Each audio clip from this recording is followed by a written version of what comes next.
Thank you, Steve. And I have to say, one of the great honors for me of being able to work on this has been working with Steve, who really is as brilliant as he is. His heart is tremendous. He's a lot of fun to be with. And even in some of these, very difficult moments where we didn't think things were happening, working together really was an amazing treat.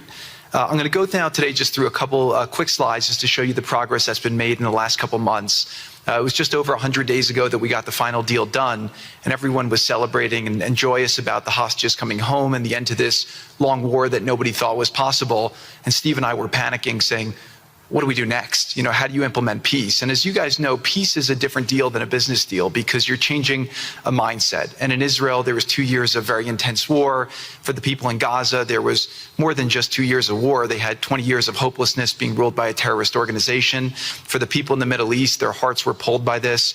And throughout the entire world, it really was weighing on us. And so we needed to think about, what do we do next? How do we change the habits? How do we change the behaviors?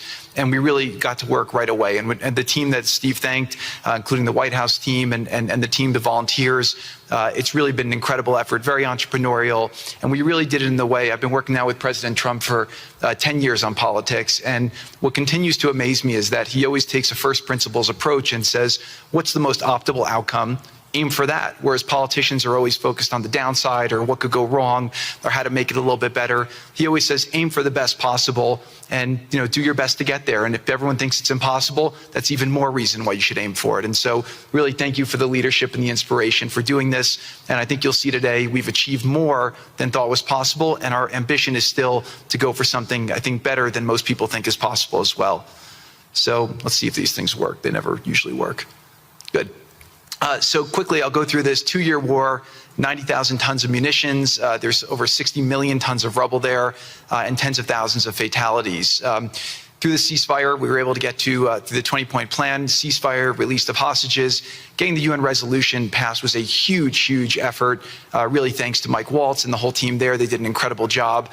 And we've then, with the help of the UN, we've worked very, very well with them. This is why you need a new organization like the Board of Peace to work with the UN. I want to thank Tom Fletcher, did an incredible job of really getting it going. We've done historic humanitarian aid.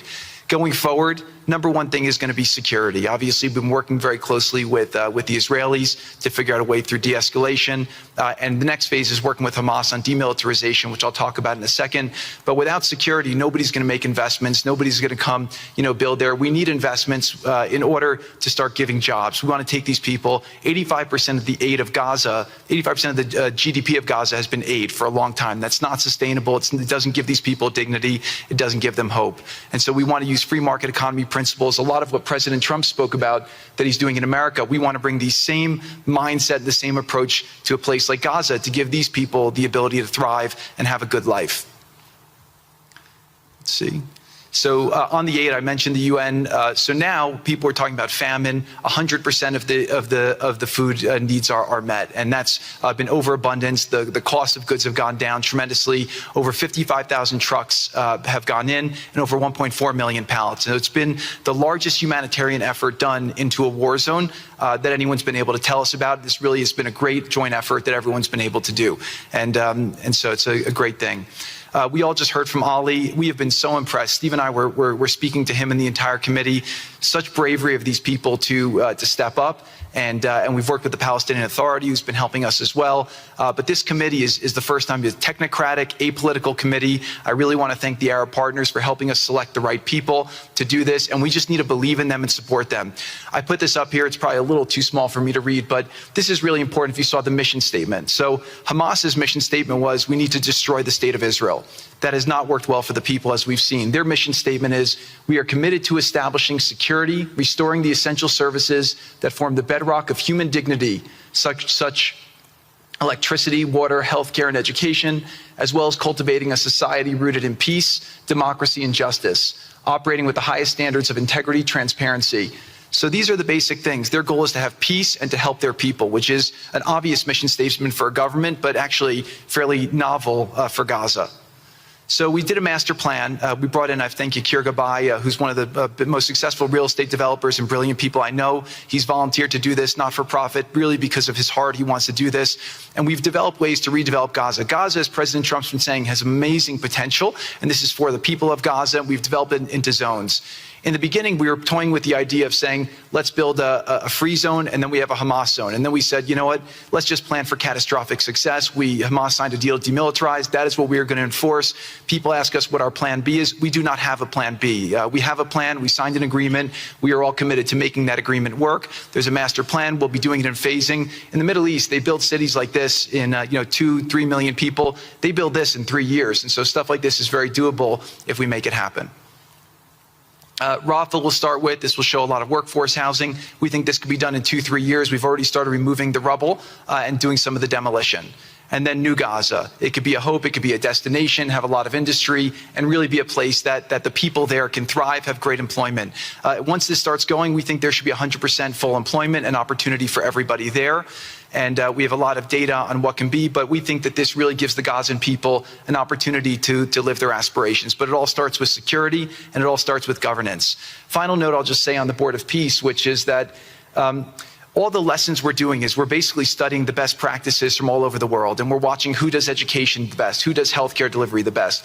All of these things it's not secret IP. All this is IP that the Board of Peace is going to make public, and we want to encourage all the countries to be able to follow these best practices. A lot of the things that President Trump is doing in America, if they're working, we should all be copying them. If we find what's working in other countries, we should be copying them too. And so what the Board of Peace will have the ability to do if we're successful with Gaza is really show how do you do peace implementation, which is something that when we got this deal done, we didn't really find too much expertise or know-how on how to do it. So as we're creating this system, hopefully it's something that we can just document these learnings and make them available to all else who want to use them in the future. So demilitarization, this is something we're starting now that we have a new government in Gaza. This government will be working with Hamas on the demilitarization to really take the principles that were agreed to in the document to the next phase, and hopefully that will be successful. Without that, we can't rebuild. So if Hamas does not demilitarize, that will be what holds back Gaza and the people of Gaza from achieving their aspiration, and that's very important. So the next 100 days, we're going to continue to just be heads down and focused on making sure this is implemented. We continue to be focused on humanitarian aid, humanitarian shelter, but then creating the conditions to move forward.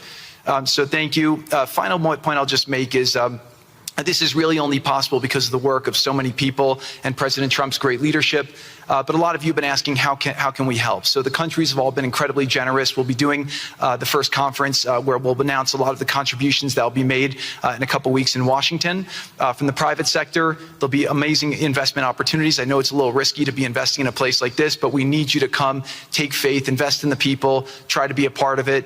And then finally, I'll just talk to people on the media and on the social media, which is this deal only happened because we worked with Israel, we worked with Turkey, we worked with Qatar, we worked with Saudi, we worked with Egypt. I mean, everyone worked together. We worked with UAE. We all worked together to make this happen.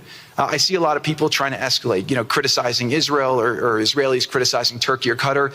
Just calm down for 30 days. I think that the war is over. Let's do our best to try working together. Our goal here is peace between Israel and the Palestinian people. Everyone wants to live peacefully. Everyone wants to live with dignity.